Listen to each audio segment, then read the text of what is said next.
Greetings, greetings, greetings. It's your boy, Tony, the Pugilist. Hello and welcome everybody to the latest episode of The Breakdown. I'm not really sure where my partner in crime is. I'm sure he will be joining me momentarily. Let me just check my messages in case something untoward has been messaged to me in the meantime.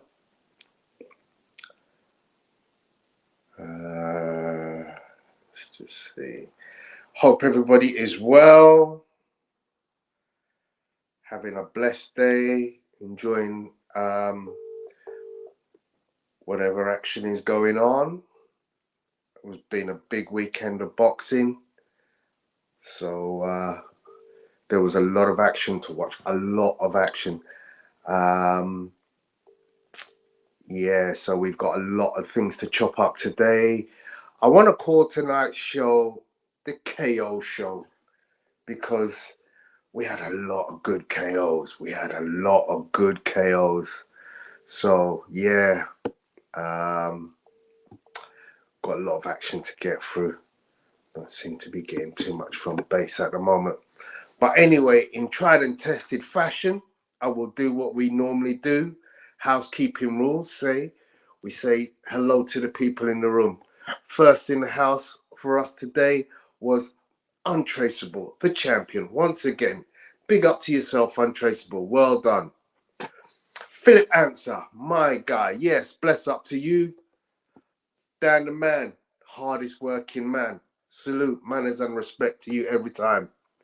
Mullah, Crystal Palace massive. Bless up to you, my friend. Clyde Gordon, the bona fide friend of I&I. Selassie I. Bless you, sir. Alexander the Great, what's good, my homie? Hope you are well. You might have to come and join me, Alexander, on this live. If I don't get anything from base in a very short future. Stranger, where you been, Osborne? Where have you been, my brother? It's not been... Listen, you know, I'll watch. I know. So, yeah, good to see you back, buddy. And, of course, big up to my Cody. Yes, Fight Fan TV Live. Hope you're well, Dan. Big up to yourself in the house. If you haven't already done so, guys, go in, hit the like and subscribe button. If you already don't subscribe, well, I know everybody in the room so far does subscribe, but those that haven't passed a comment, feel free to pass a comment. And at the same time, hit that like and subscribe button if you would be so kind. So, quickly, while I've got Danny. Dan, do you want to come on and join me for... Are you available? Are you in decent fettle in order to come and join me on the show for a hot minute? I can send you the link.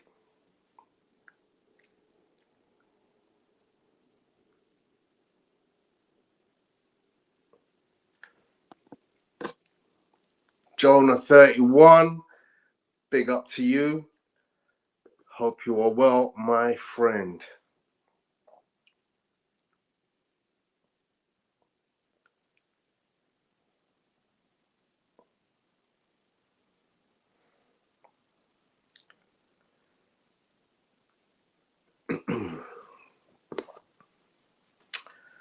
People, I'm just trying to organize a co-host for the show.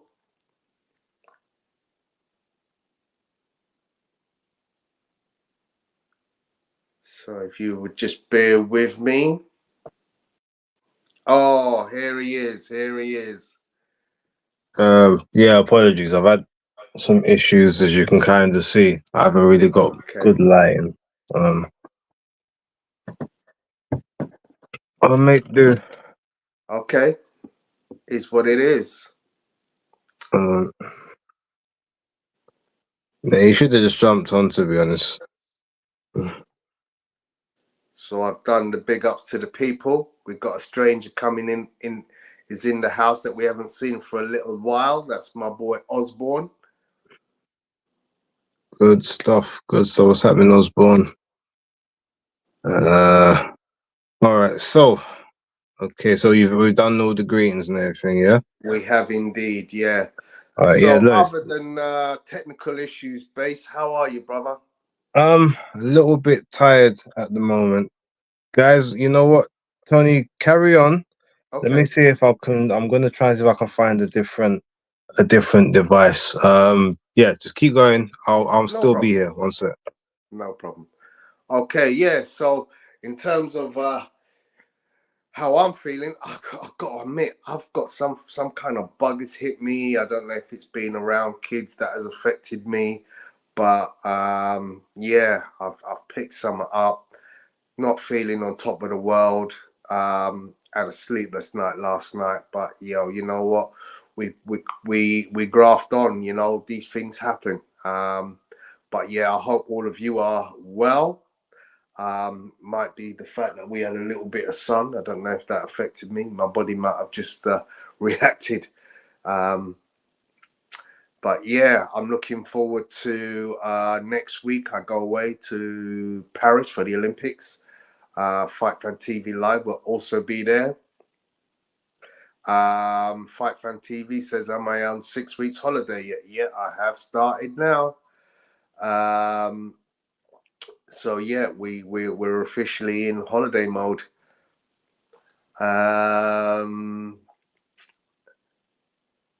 Thank you very much for your message, Alexander. So, how is the sun mashing you up? Nah, it's not the sun at all. I love the sun. Trust me, there ain't nobody loves sun more than me. It's probably just the constant rain. I actually went swimming the other day. That might have been it. But anyway, I digress. Let's move on to the good stuff, guys. Who are you looking forward to see at the Olympics? So essentially, I've got a mixed bag of events, including the men's semi-final in Lyon football. I have 2 days of boxing finals, so I'm not really sure who I'm going to see because, you know, anything could happen in those early rounds. But I've got a few names that I'm definitely looking at to see in specific weight divisions. I've also been doing a little bit of research on the GB team. GB team is sending 6 athletes, 3 girls, 3 boys, out to the Olympics. So it's a slimmed down team. American have got 8 athletes, 4 men, 4 women. So we'll see if any of the Americans are gonna come through. Of course, the Cubans, the Uzbeks, the Ukrainians, etc. You know what we expect with those guys, good quality boxers. Big team is Thailand actually this year. They've got a very big team. I'm looking forward to the 200-meter final. That's going to be Noah Lyles. So that should be an interesting one. So now that Base is back, getting himself lit up, I will move straight into some of the action that we're going to talk about this weekend gone. And I will start with a card from Tokyo. Wow. So this was a triple header card with 3 titles up for grabs. But as it happened, one fight, which was Kosei Tanaka defending his title against Jonathan Rodriguez, did not take place because Jonathan Rodriguez came in 7 pounds over the fight weight required. And as a result, the fight was pulled from the card. But we still, of course, had Junto Nakatani at the top of the bill, defending his title against Australabia.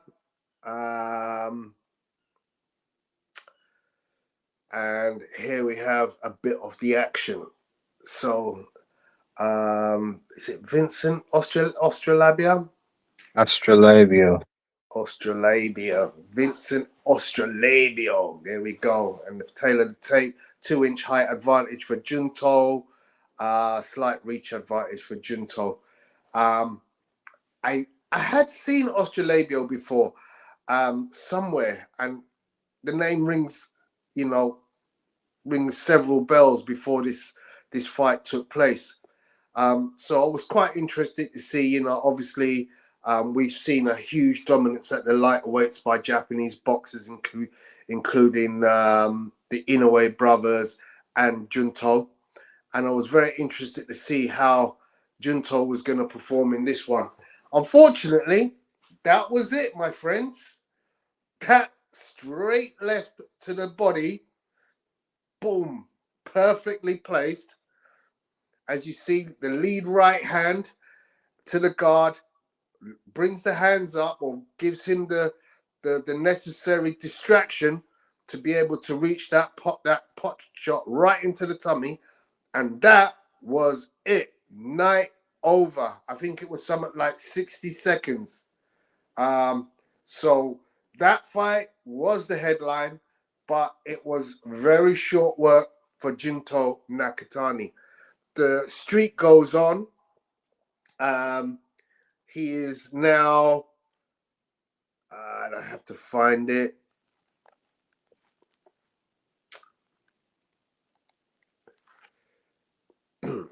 Just got a load of stuff here. Right, so here we go. Junto is the current WBC bantamweight champion.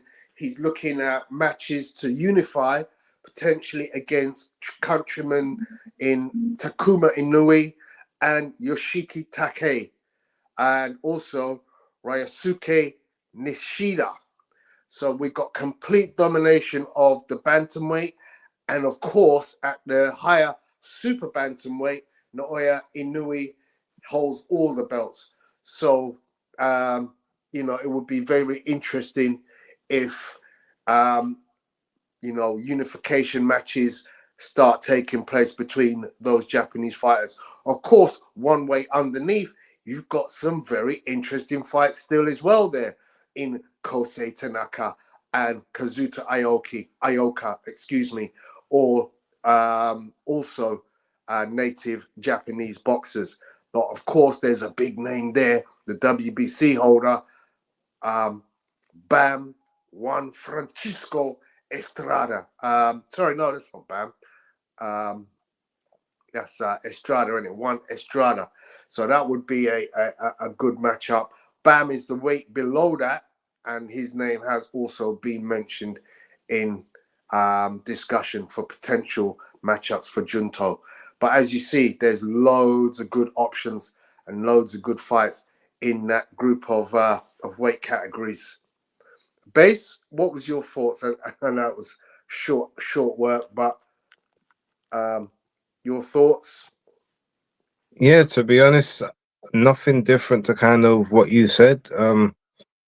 There's some things obviously I see looking at Junto Nakatani. Let's bring that back over here a bit. Yeah, look, Nakatani he's blessed with the fact that he's got very generous dimensions for that weight class. He's usually the taller guy, usually the rangier guy. He has certain he almost has certain what's the word I would use? Deficiencies in his game, which is what kind of invites people in. Like, he stands with a very wide stance, which prevents him from being able to kind of move in and out quickly. He has an open guard. A lot of the time you can see that there's openings there, and I think sometimes it's almost like he lulls people into actually trying to reach that, to reach in, because there are the holes. But because he's so much taller, he's still out of range, and they don't actually realize how far out of range he is up until the time it's too late. And by then he basically then is able to close the distance and deliver shots almost from a safe distance, which is kind of what we saw on the weekend. And yeah, very, very brutal shot. It's one of the shots, it didn't even really look like that innocuous, but he obviously caught him square in that breadbasket, and it's clear that as he's thrown that, I mean, Astrolabio must have been exhaling at the same moment, the exact same moment of impact, because the shot wasn't the hardest shot I've seen Junto throw.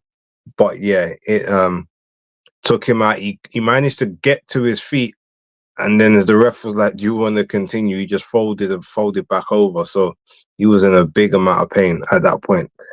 But yeah, can't really complain. It was good work for Junto. Now we need for him to get back out as soon as possible, because it was one round. You might as well keep the momentum. So hopefully you see him fighting again, maybe sort of September time, October at the latest, with a unification, hopefully. And then, yeah, see kind of where we go from there. Muted. Sorry. Great. So we shall spin through the rest of that card very briefly. So we had that one off. Then we had Riku Kano versus Anthony Olasquega for the vacant WBO flyweight title. Riku 22-4 against Olasquega with a very young record of 6-1. But that record, you'd think, wouldn't be suitable for him to be in with a guy of the record of Riku. But you can see he's a very strong puncher. He came out with big intentions from the first round and took the fight to Riku, and it effectively got the stoppage in the third round with a beautiful combination here. You'll see he throws the right hook, takes away the boxer's guard, and then catches him with that beautiful, sweet uppercut. I heard them call it a shovel shot on TV, but it was actually a beautiful move. You see how the hand gets pushed away, opening up the fighter for that uppercut, plumb into the chin. Third round knockout, and your new WBO flyweight champion, I've forgotten his first name, Olasquega. Anthony, yeah, he's got a great name, hasn't he? Anthony Olasquega. So it was interesting because I don't know when that match got pushed into a world title fight, because when I was doing my original research, it didn't show as a world title. Then on the actual day, I realized, hang on a second, this is a 12-round vacant title. So good work for Anthony. Congratulations. We should keep our eyes peeled, because he's obviously at 6-1. I'd imagine he's got some kind of good pedigree before he started boxing, but he's certainly a hard hitter, a very strong puncher, and could make some waves at the lower weight divisions if he can, if that power travels through. The third fight on that bill that I'm going to cover was Jonathan Rodriguez against Tenshin Nasukawa. Now, most of you will probably not recognize these names. They're not household names by any, sense of imagination. But Tenshin is a Japanese superstar. You saw a quick picture there of him getting beat by Floyd Mayweather, for which Floyd made a bag of money. But as a boxer, former MMA, former kickboxer, with a 44-0 record in kickboxing, I think it's 4-0 in MMA. This was his fourth fight as a boxer, and he's putting on a clinic. Total destruction. Again, a 3-round outing. This one, Tenshin showing his power, showing his aggression. He's definitely a combat artist of the highest quality, because, as I said, not only is he good at boxing, but he excels at kickboxing and MMA. He's an all-rounder. Your comments based on any of those two fights that I mentioned? Yeah, so quickly with regards to Anthony Olasquega, he's not got any deep pedigree in amateurs. It just the reason he basically got that shot is ultimately because he did well in the Kenshiro Taraji shot down at light flyweight a couple fights ago, where he came in as like a last minute replacement. Um, Essentially, they allowed him to sort of fight in an eliminator, back up at normal flyweight for that shot. And then when the belts got vacated by Bam Rodriguez, they basically allowed him to sort of get that opportunity. But it was, I think it so he basically won the eliminator, then managed to get that for the vacant titles. That's a bit of knowledge on him. With regards to Tenshin Nasukawa and Jonathan Rodriguez, so obviously, yes, as you said, Nasukawa was beaten by Floyd Mayweather in his very first of that exhibition run that he started to do. That was the very first one he had, was against Nasukawa. Rodriguez should be known by most people as the guy that retired Kal Yafai. He's the guy that knocked him out in the first round of their fight back in last year, which subsequently made Kal Yafai retire. And he's had some he's had some good rounds since then, but he's clearly being now just match tough, and it's to the point where he's probably, any experience or any potential momentum that he had has now probably just disappeared, which is unfortunate. But if he's gonna move into becoming, like, I guess, a higher level journeyman for those lower weights now, if he can get paid well, might as well do it. So it was, but the fights themselves, I didn't get to see any of them in their entirety because none of them got re-uploaded to YouTube. But what I will do is I might put on my VPN and watch the Japanese version of Prime Video, because it is up on there. So we'll take a look. Cool, excellent. So that completes our Tokyo card. So from there, we will go over to America for the MVP card. The MVP being Jake Paul. As you guys know, I don't really do any Misfits boxing, so I'm going to leave the main event to Base. However, there was some interesting action between some actual boxers.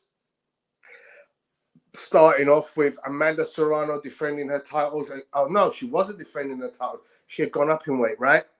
She was going up, fighting this young lady by the name of Stevie Morgan.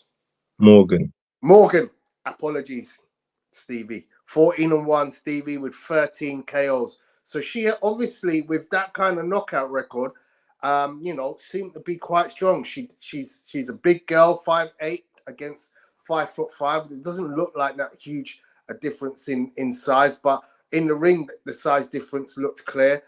But look, there's levels to this game, and effectively, Amanda Serrano showed that. You look at the punch selection of Stevie Morgan. There's no power in them shots whatsoever, and effectively, she, despite having a size advantage, was unable to deter Amanda Serrano from walking through her and just putting down a beat down on her, and the end comes up very quickly. You see, she's actually got no defense. She's holding her hands up, but she doesn't know what to do. As Amanda is just planting the straight punches through her guard.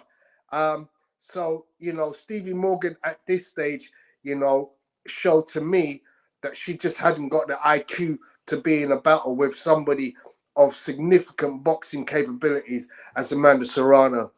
So that was a 2-round destruction by Serrano. Base, your comments?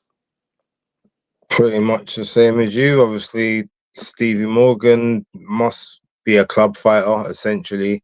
There would have been no amateur experience. Apparently, she only recently started a couple of years ago.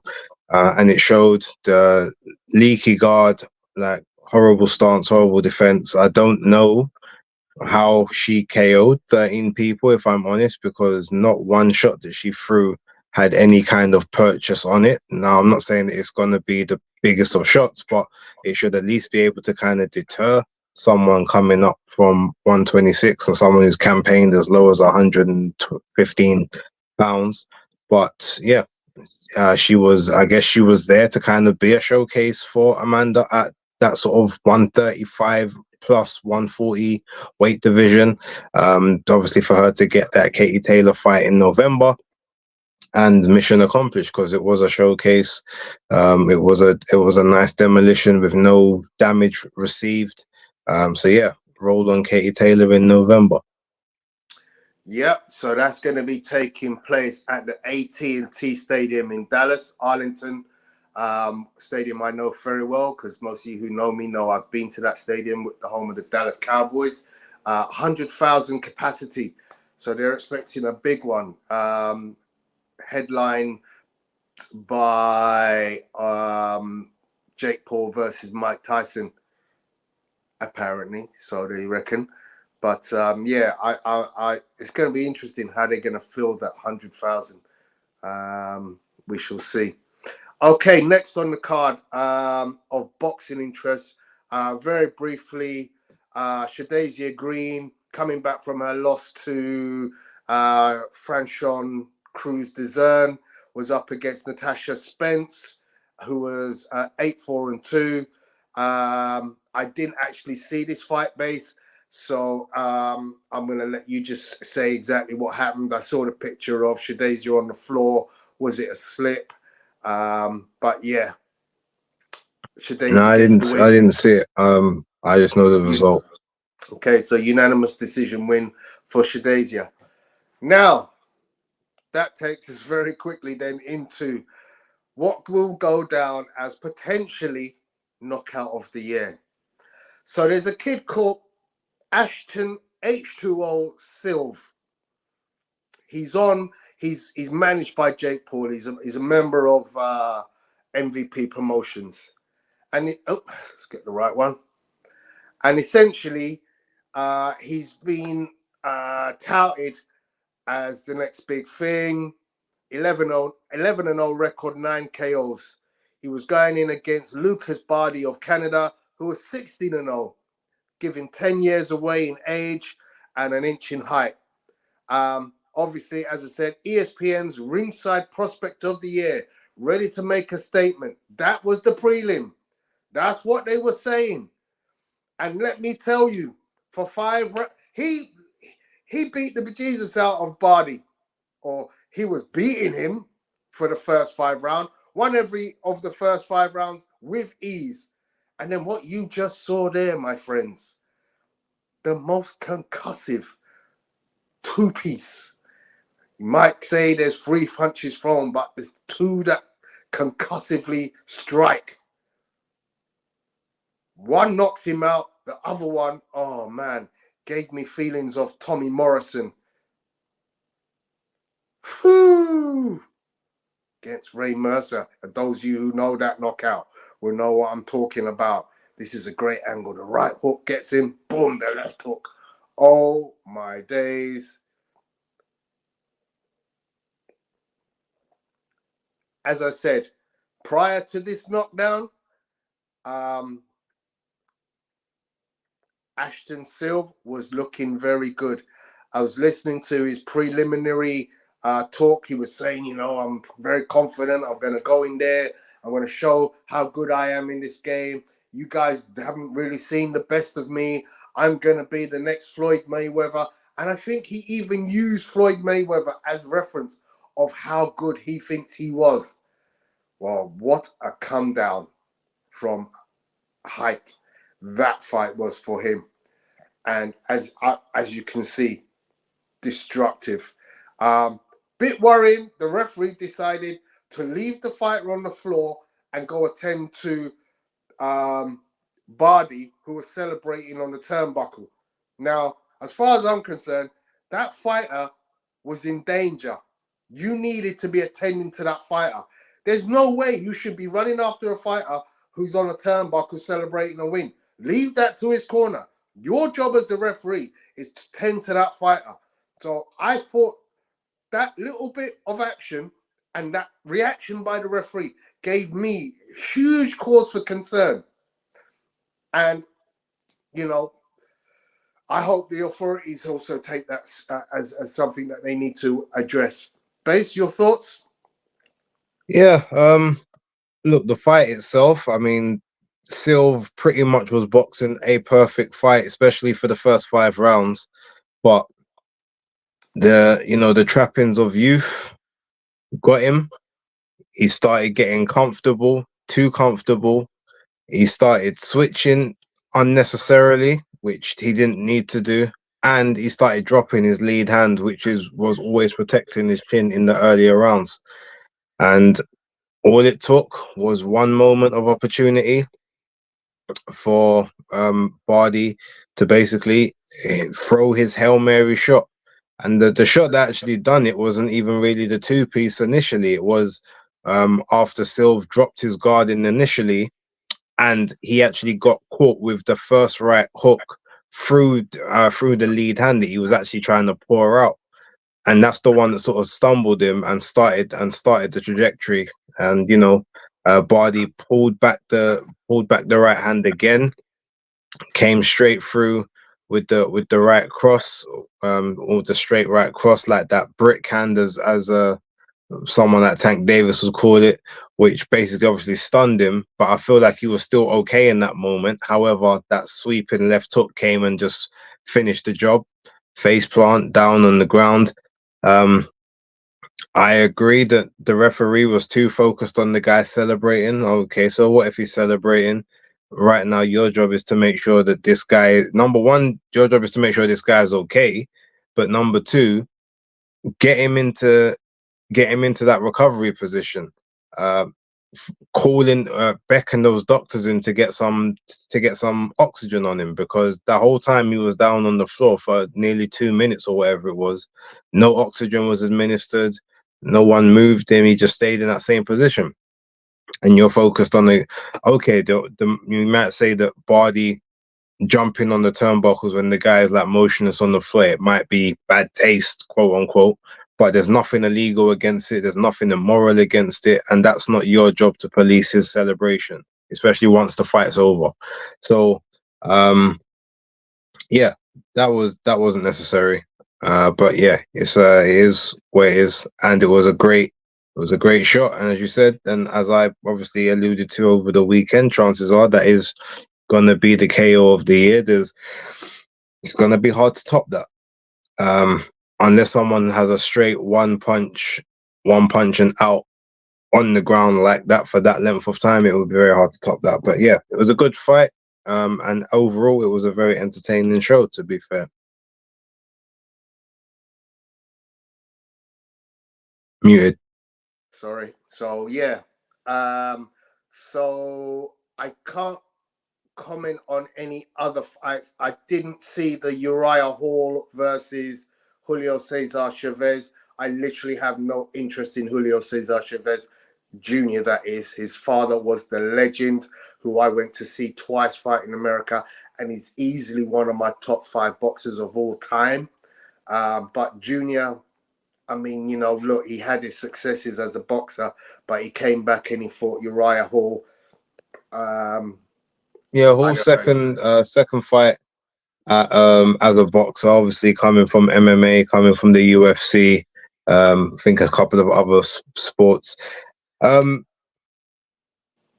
Chavez Jr. basically won the fight due to having the boxing knowledge, knowing, obviously having those fundamentals, being a former champion. He was able to navigate the ring, navigate the arena. But even as it was only a 6-rounder, you can tell that, number one, him being a cruiserweight definitely means that he's not living the life. As much as he said now that he's actually gonna take boxing serious because he hasn't really got anything outside of boxing in his life, being up at cruiserweight means that you ain't taking it seriously. Realistically, you're a light heavyweight at absolute most, and even then, that's you should be able to get down to super middle. But with that being said, Uriah Hall sort of was pushing the action and started, obviously, and he was walking him down, was clearly the bigger the bigger, stronger guy, and was able to walk through a lot of his shots, but he was just getting picked off for the majority of it. So yeah, Chavez Jr. basically said he wants to run, he wants to get a Jake Paul fight next, which kind of may, after the Tyson thing, may actually work in his favor, because he's someone that Jake Paul would be very interested in. Yes, a very accredited boxer, but someone that's much smaller, has a much smaller natural body type, and a person fighting from lower weight classes, which is something that Jake Paul's entire career has been based on at this point. And it would be the first legit boxer he would be, if that was the case, of someone that is a former world champion. No, if buts or maybes, no baby belts, no regulars, legit titles. So yeah, but it was an okay performance from him. But his stamina let him down. It's only the fact he had the boxing skills, how he was able to navigate that fight. Cool. So then that leaves us for you to give us the rundown on the main event, which was Jake Paul fighting Mike Perry. Yeah, ultimately, Jake Paul v Mike Perry was again a Jake Paul special, in terms of Jake against an MMA slash, in this case, a bare knuckle champion. It followed the same similar paths that I just spoken about. Jake Paul facing a noticeably smaller guy with who's basically eating himself up to the cruiserweight-ish limits in order to make the fight possible. Every single person that Jake has fought from the MMA world has been a smaller guy. From Anderson Silva, for his entire career at middleweight in the UFC. Tyrone Woodley fought at welterweight. You had Nate Diaz. He fought at lightweight for the majority of his career in the UFC, and a little bit of welterweight as well. So even what's his name? What's his name? The guy, what's it called? The one who was a wrestler. Can't remember his name off the top of my head now. I know someone will put it in the chat, because it always escapes my mind. But yeah, he was again like a welterweight in the MMA game. So the only person that Jake Paul has actually fought in and around the same type of size as him is Tommy Fury. And even though I still feel like that was, it could have gone either way, that's the only one he lost. So yeah, it's just a case of, it's Jake Paul doing what Jake Paul does, obviously using his size advantage. Thank you, Jay Jones, Ben Askren. That's the guy I was thinking of. Using his size advantage, using his he's got a big power gap over these people, and he's utilizing it. He's got some good movement in the ring, but he's also fighting at a non-natural weight for himself, because I guess he tried to pack on some weight for the Tyson fight and then tried to get rid of it, but his gas tank ran empty pretty much after the first or second round. It's only because he was so much bigger than Perry. Perry just wasn't used to taking such big shots from someone that was probably outweighing him by about 20-30 pounds on the night, or somewhere close to 2 stone. Yeah, so it was entertaining. Jake Paul did have to eat some really big shots in the third round. So a couple of left hooks got in sort of the third and the fourth, fleeting moments by Mike Perry. But other than that, Jake Paul pretty much controlled it. Knocked down in the first round, knocked down in the second, final knockdown in the sixth. Perry did get up. Referee asked him to walk to the left. He did skip over to the left, and he either tripped or he lost his equilibrium. The referee decided that was the end of that. So yeah, Jake Paul rolls on to the next one. But the next one, if it is Mike Tyson, as I've said before, this will be the first time that he actually faces someone that is naturally bigger human being than him, someone that has power to the same level as he does, probably even more so. and someone that could probably even if only temporarily for like a minute, could match him for speed.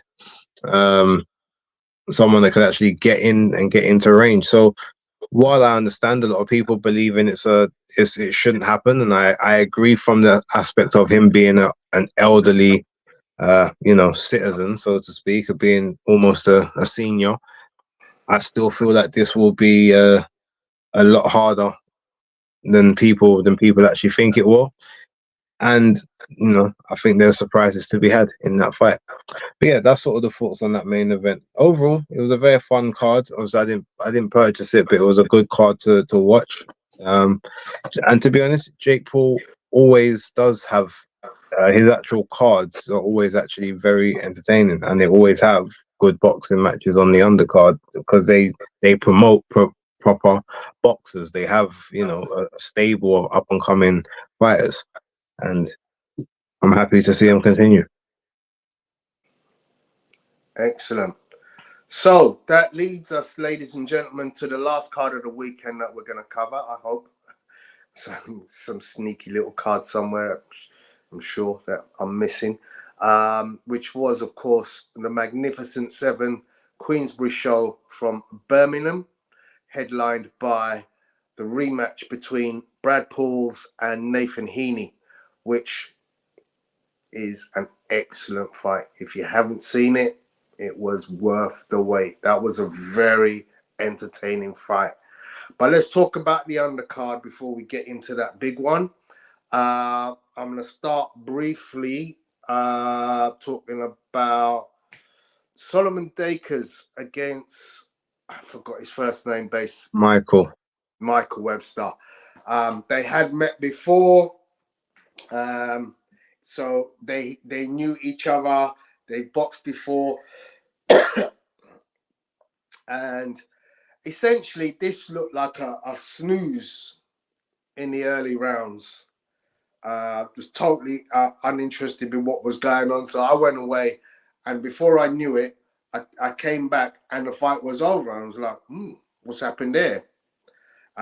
So there was a stoppage. Solomon Dakers was triumphant. He stopped Webster, but I didn't actually see much of the fight because, as I said, the early rounds, there was so little action going on of quality that I kind of went away from the screen. So basically, you able to furnish us with any further commentary on that particular fight?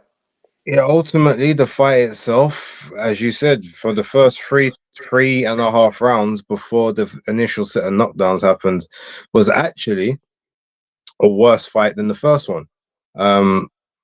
Dakers very negative.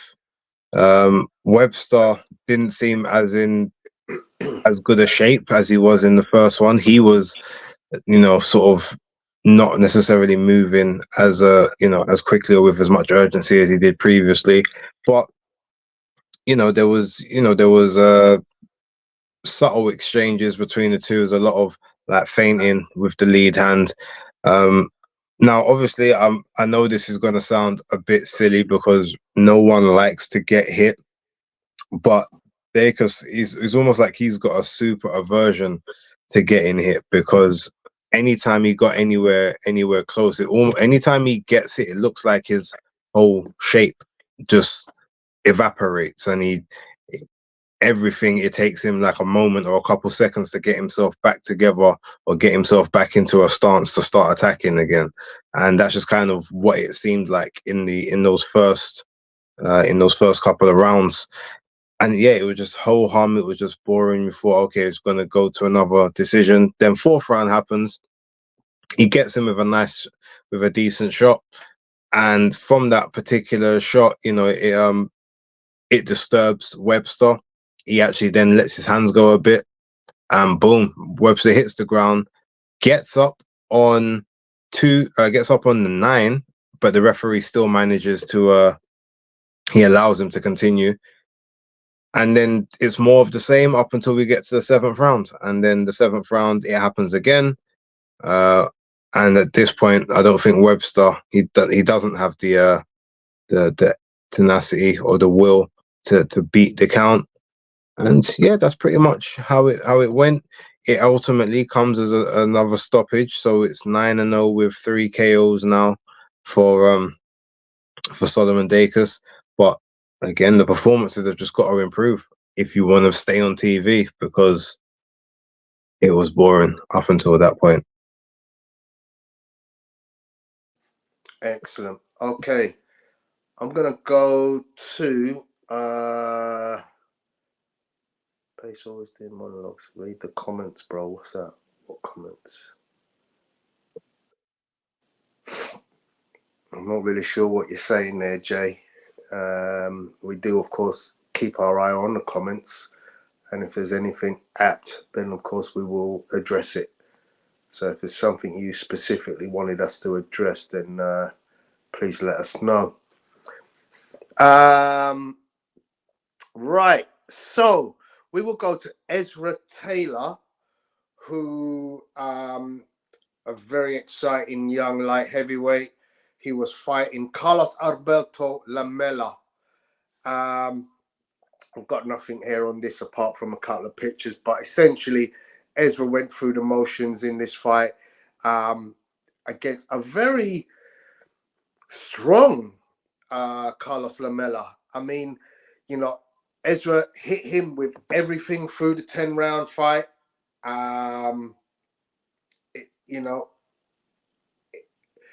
He showed his class, his ability to manage distance. He caught Lamela with great combinations.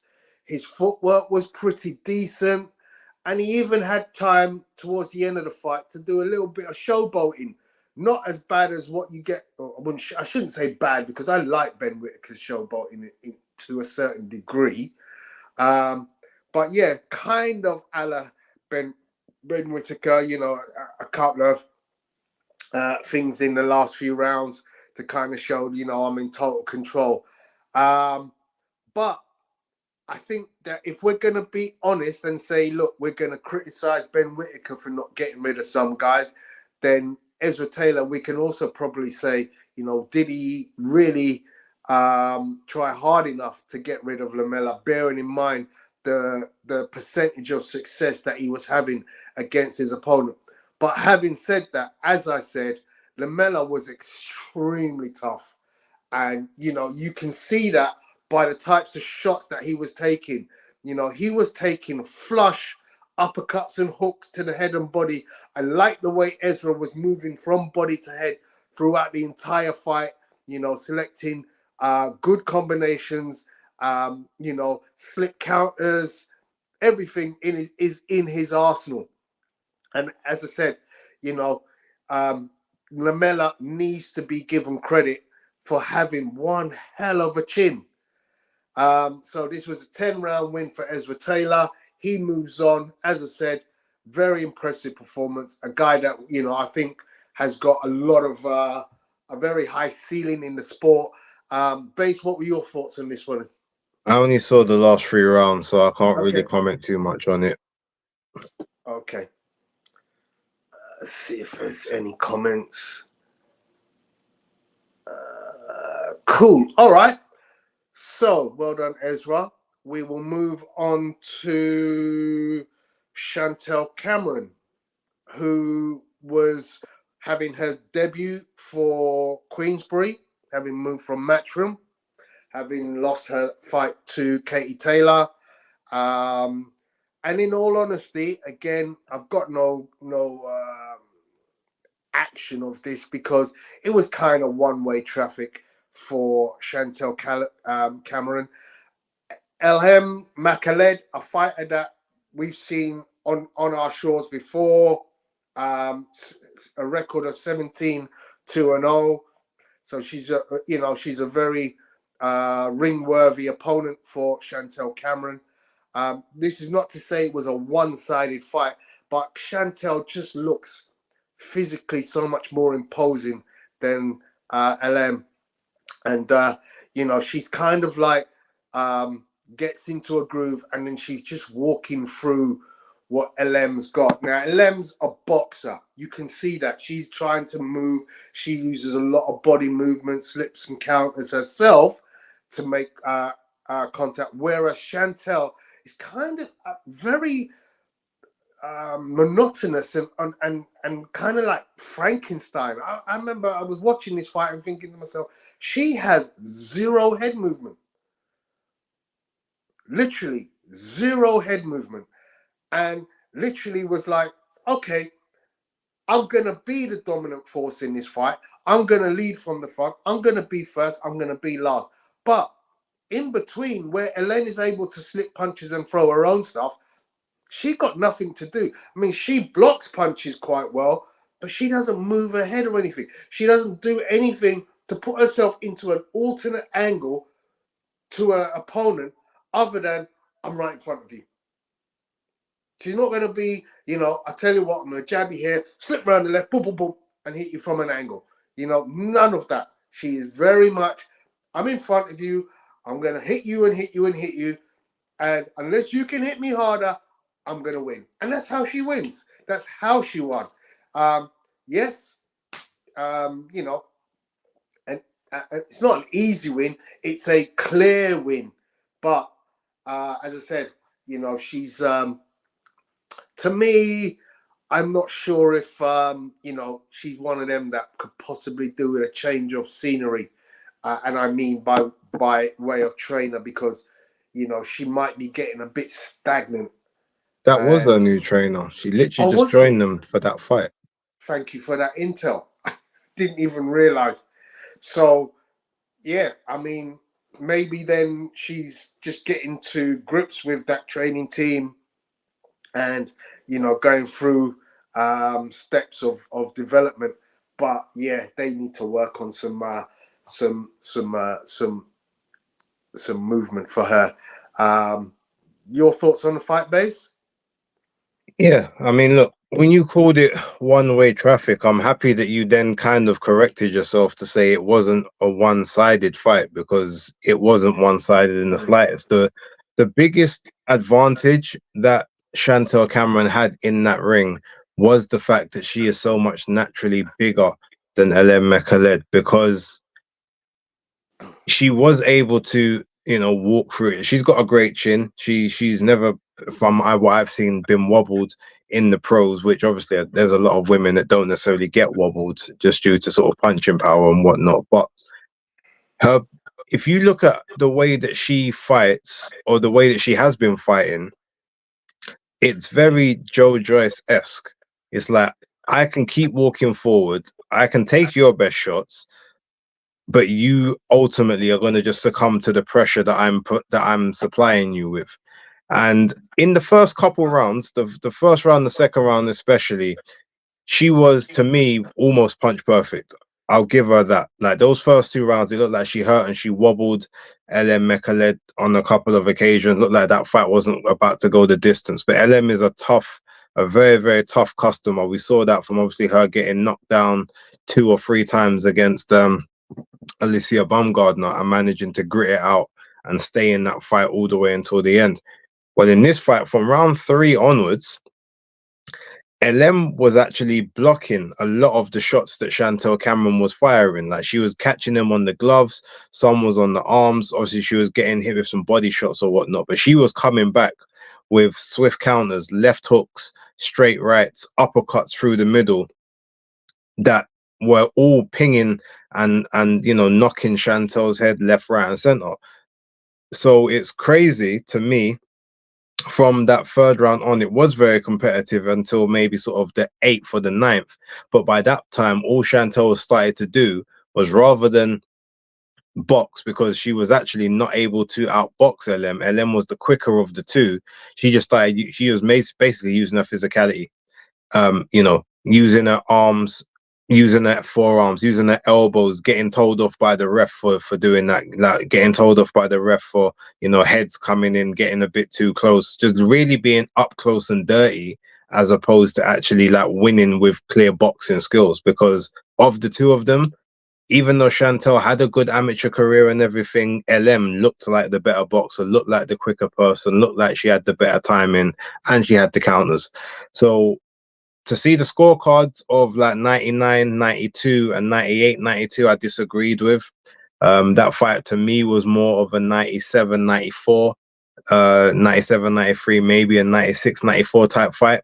The scorecard that was the draw card, the 95, 95, I agree that that card wasn't a true reflection. The fight wasn't a draw. LM didn't win 5 rounds in there, but there is an argument that you could have maybe given her 3 rounds and then a share of a fourth, and it didn't really do her justice on the other 2 scorecards either. But yeah, Chantel's she's got some stuff to work on, because she can't rely on just being that bigger, tougher, stronger girl, especially if she's gonna have to move up in weight to like 147 in order to like get belts. And you can see by her face at the end of it, for as comfortable or as clear as you won that fight, you were still in a war. And that's not gonna, stand you in good stead consistently moving forward. So yeah, stuff to work on, but it was a very entertaining fight. And I think Ellen Mekhaled deserved a lot more credit than she got from the judges, 2 of the judges, from the ringside commentary and the analysts up in the tower. I think that all of them basically were on Queensberry job, in the sense of their talk in that fight and their praising of Cameron and their downplaying of pretty much anything Mekhaled did, unless it was so blatant. They just had to say, well, credit to her for sticking in there and she's doing much better than expected. That's about as much as they gave to her when she was putting in some really good work in those, especially from round sort of 3 to round 6. Excellent.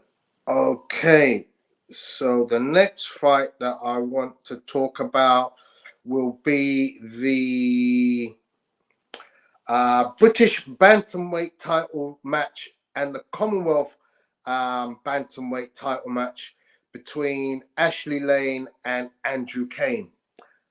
Now, unfortunately, this was another fight I missed. You're doing stuff, and then your next thing, I saw the ending of this fight. I didn't see the beginning, but it looked a very interesting fight.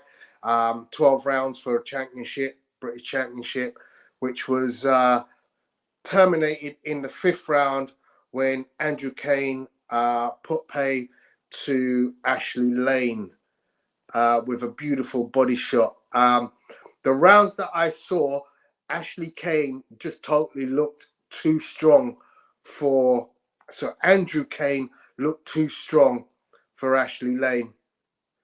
There you have it. The end.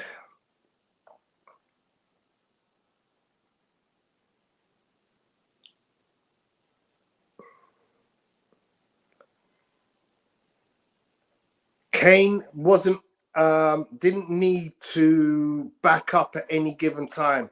I know there was a lot of histrionics in the weigh-in and the press conference during the week between the 2 fighters. There seemed to be a bit of animosity between the 2, and it almost felt a bit Dan Aziz-like, where Kane was like, "Come on, meet me in the middle. Come on, meet me in the middle." And Lane just didn't have an answer for it. Base, your thoughts on that fight?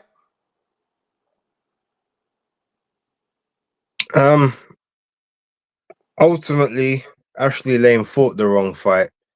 He tried to match Andrew Kane mano a mano, almost tried to show, look, you can't bully me. Like, I'm in here, I'm macho, I'm the champion, like, you're in my house kind of thing. But everyone knows that Ashley Lane has 0 power, or at least not power of the same standard. So his tactics, he should have been using a lot more footwork, movement, boxing and moving from the outside, basically just using like stamina and his ring craft to frustrate Kane into making mistakes and capitalizing on those mistakes.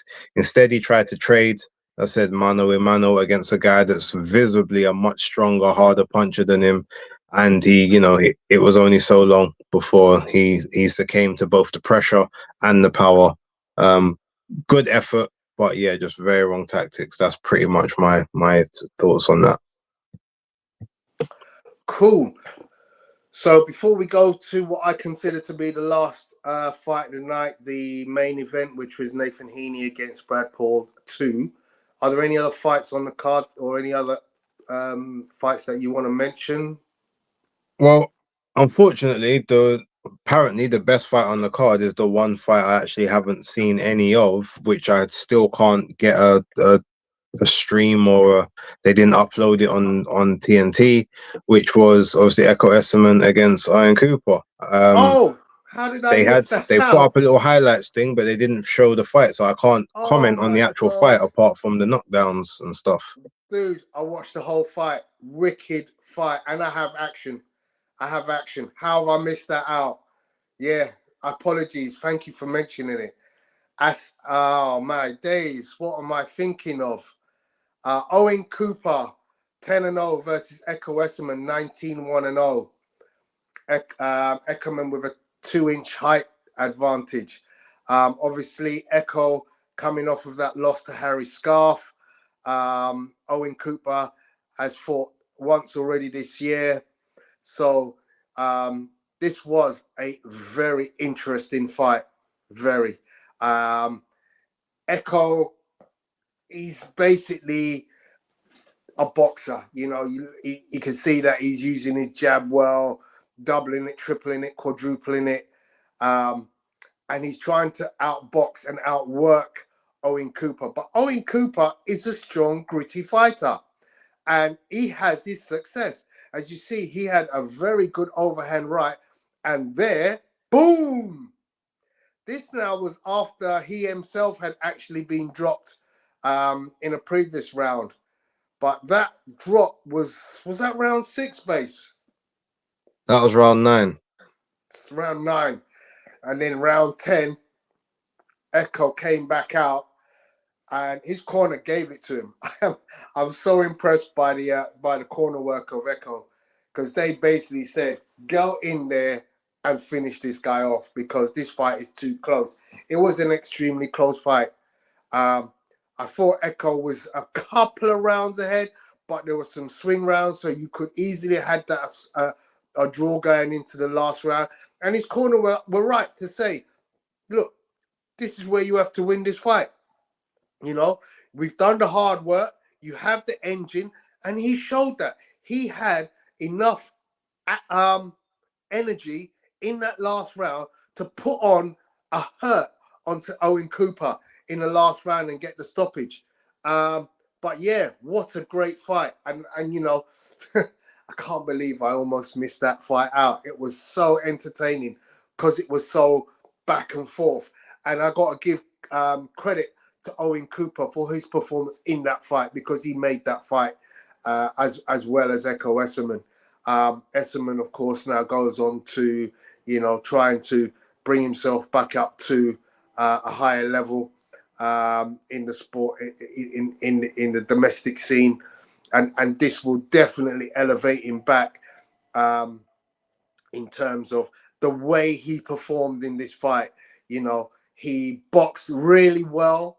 You know, he offloaded. You know, his work rate was superb.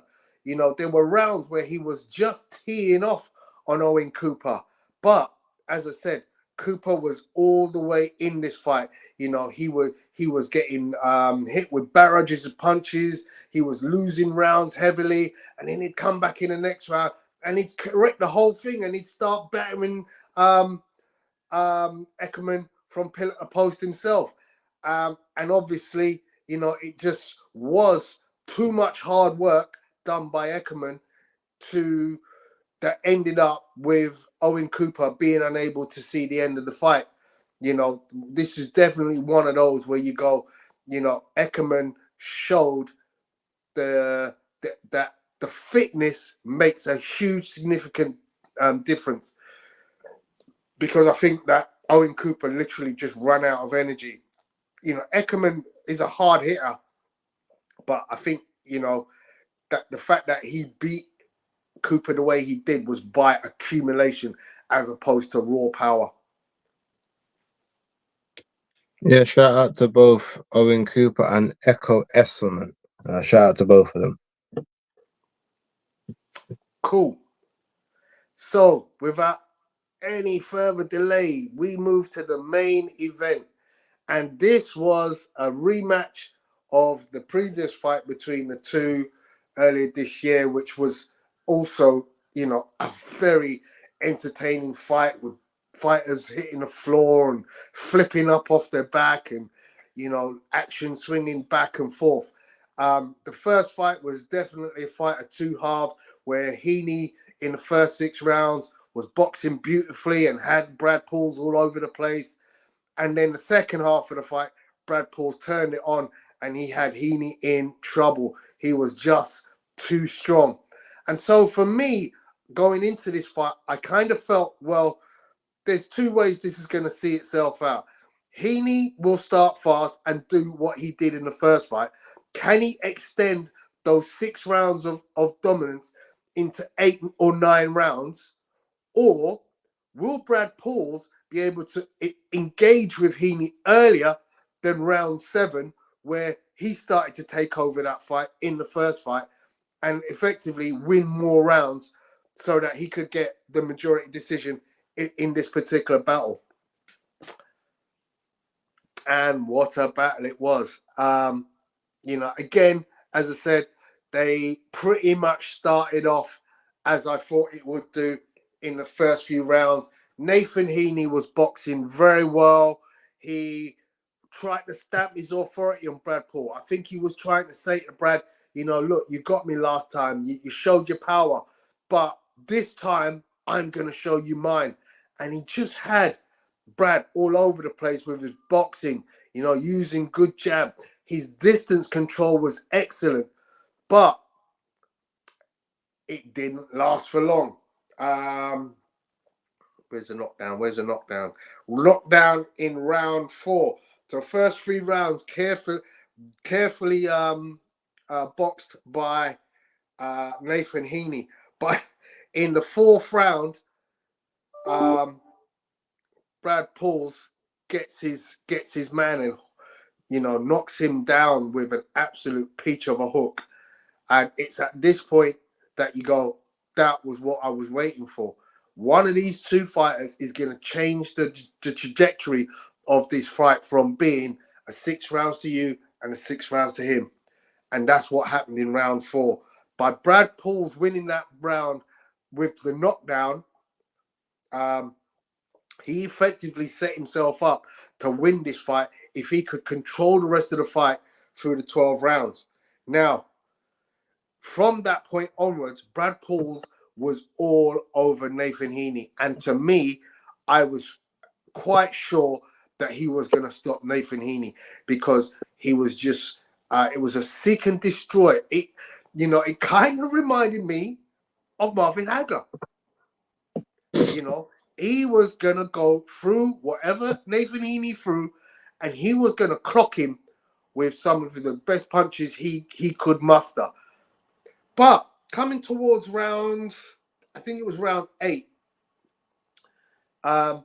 his work rate just seemed to drop a little bit, and he seemed to allow Nathan Heaney to come back into the fight. Rounds 9 and 10, essentially, Brad Pauls just stopped throwing punches. And it was a case of, okay, you're now up on the card. Are you trying to conserve your energies at the expense of 2 rounds? Normally, you do that for 1 round, but he did it in 2 consecutive rounds, round 9 and round 10, where he just wasn't throwing anywhere near the volume of punches that he was throwing in the previous rounds. And that allowed Nathan Heaney to come back into the fight and win rounds 9 and 10. Round 11, Brad Pauls got back on. And that was a very tough round to score. The two fighters, they knew they were coming to the end. You could tell that the scorecards were very close. The TV commentators were saying that they had scored it very close. It was about 5 rounds apiece. And, the 11th round was, possibly, one of them swing rounds. So going into the 12th round, this fight was definitely up for grabs. I think the commentate one of the commentator scorecard had it bang on even at 104, 104. And I certainly thought it was going to come down the last round. And again, we got an opportunity to listen in on the corner of Brad Paul's saying, this is it. You have to go all out. And I wasn't sure he had the energy to do it. In the same way Eko Esserman did, he came out in the last round and put a blitzing on Nathan Heaney that allowed him to win the belt in spectacular fashion. And it couldn't, it was just an excellent fight all round with an absolute superb ending showing true grit on the part of Brad Paul to get the victory via stoppage in the 12th and final round. Base, your thoughts? So I only saw, I think, the first 7 or 8 rounds, and I kind of fell asleep afterwards. And again, it's another one that didn't really get loaded up, even though I do have it recorded downstairs. But one thing that I noticed in this fight compared to the first one is, yeah, you could say that Nathan Heaney was winning those first 4 rounds, but he wasn't winning them the same way that he won the rounds in the first fight. It definitely, to me, he was a lot more cautious. He was a lot more timid, or for lack of a better word, scared in this fight to engage. Every time that Brad Paul's either threw something back or tried to step in, Nathan Heaney looked uncomfortable, almost like he knew, all right, the power's real and I can't take this power. Maybe he also came in very light, 158.6 over, where he had like a pound and some change spare, which possibly maybe also tells me that he did too much in training. And he got rid of the tash, which seemed to have been his lucky charm for his last 2 fights. Yeah, everything just seemed to not connect the way it needed to. He maybe expended a bit too much energy in the ring walk, but he just looked timid. Brad Paul's was, even though he was still not able to really get the timing right in those first couple of rounds, he was stepping into the shots, and it just, Nathan Heaney, it's almost like he knew, okay, I can't take this power, and Brad Paul's knew, I'm gonna take my time because I know that I've got you. I had you last time, I will get you again. And Heaney just wasn't really able to adjust. And after the 4th, when he did get knocked down, it just went the other way, where he was fighting an uphill battle from there onwards. And then, if we go to the final round, the final couple of rounds, it looks like his energy was just spent. He had nothing left, and he was really in survival mode. And it looked like Brad Paul was just in the ascendancy, found his rhythm, and yeah, took it out the judges' hands. Clear victory. Shout out to Brad. I did meet him at the press conference, the first one when the announcement one. Good guy. Him and the rest of the team. They say that they want to run the trilogy. It'd be an interesting one. Maybe Felix Cash might get not Felix Cash, sorry, Tyler Denny. And he may end up getting the opportunity, because not just for the British, but the fact that he's the only person that's beat Brad Paul's, so he might want to almost exact revenge on that loss. So there's options. The trilogy does well. Even if they put it in Stoke, it will still do well. You've got Denzel Bentley back in the mix in amongst those guys. Denzel versus Brad Paul to me is a good fight if he gets through his fight next month. The rematch with Tyler Denny, whether Denny wins or loses the match in September. So yeah, there's a lot of moving parts in the middleweight division. Good stuff, but yeah, good fight from what I remember seeing of it. Yeah, and as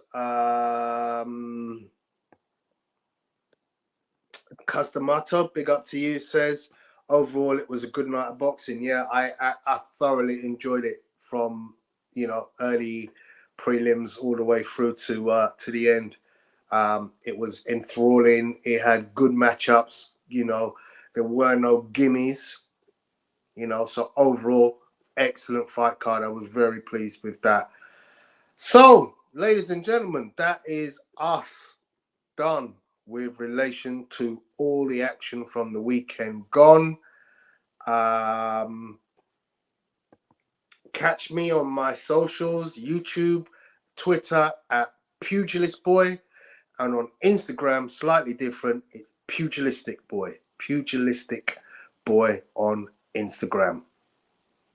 Ladies and gentlemen, as you can see, BaseDaKID, the hardcore casual, on YouTube, Instagram, BaseDaKID, Twitter X, B_A_S_E, TikTok, BaseDaKID.thc. Casual streams will be back tomorrow. There may be a casual stream both tomorrow and Thursday. Basis Picks will be back this weekend, and also on Saturday morning, somewhere between 10:30 and 11 o'clock, there will be another live stream. So make sure you guys join in and tune into that, because I will be joined by special guest IBO welterweight champion Caroline Dubois, who obviously is taking on Moira Moneo for the interim WBC title at lightweight for the women. So yeah, make sure you guys jump in. If you got questions, obviously pose those, and so I'll try and get those answered as well. But yeah, just have a nice little chat, similar to how we did the Tyler Denny one and the Connor Coyle situation. So yeah, make sure you guys tune in, and it should be an interesting one. But until then, thank you very much for watching. We'll be back proper. Huh? Sorry, are you at the boxing this weekend? No, I didn't get accreditation, but I probably wouldn't have gone anyway. I've got some other things I'd rather be doing. But it will be an interesting fight. I don't think any of us. I'm not there. I don't think Danny's there. October's doing a watch along, so make sure you guys tune into that. Yeah, we'll keep it there. But ladies and gentlemen, catch you all next week. Much more energetic, better show. But we'll see you then. Thank you. Bye bye.